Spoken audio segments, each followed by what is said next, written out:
Hi, join me in a brand new story titled Oma, Part 1.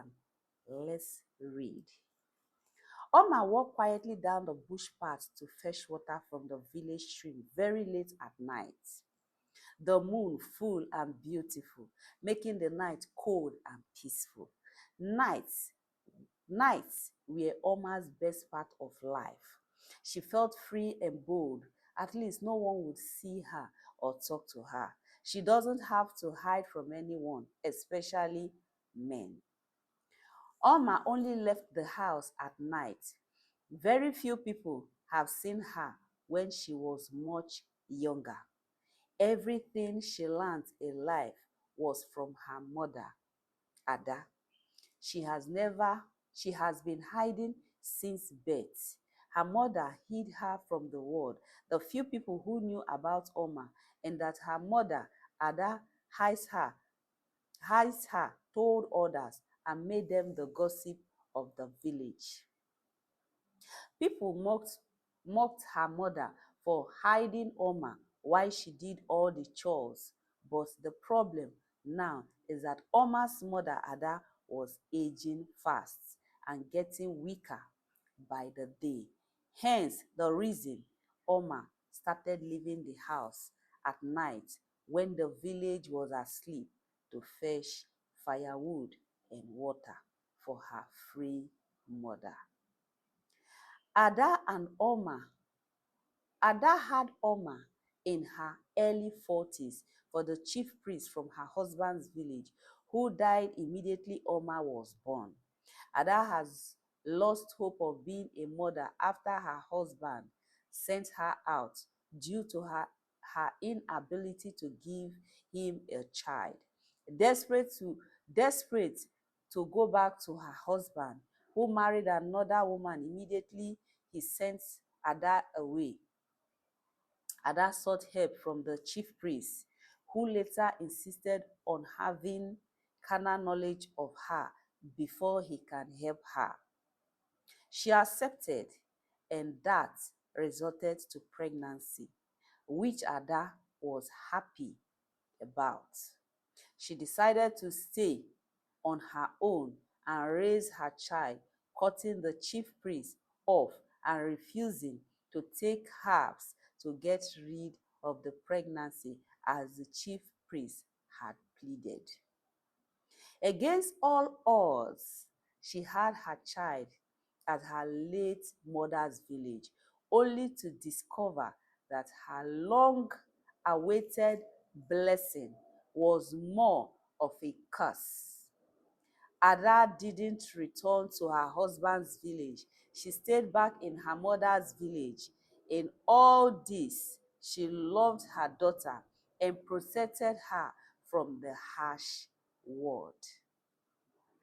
Her only fear is that she is aging fast and it scares her to leave her daughter all by herself.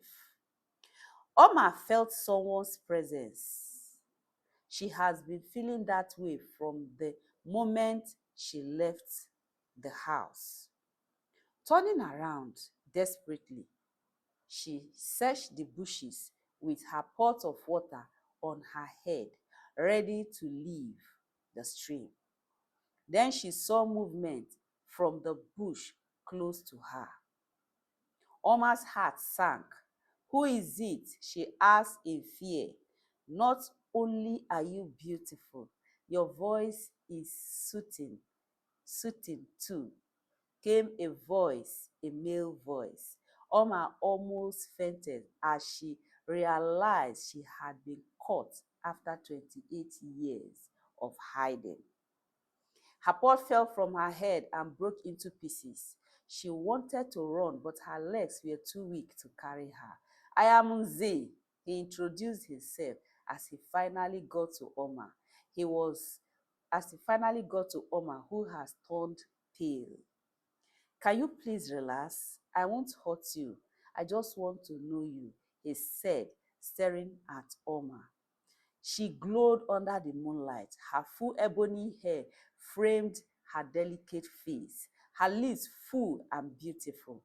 She had everything a man craves for in a woman at the right proportion.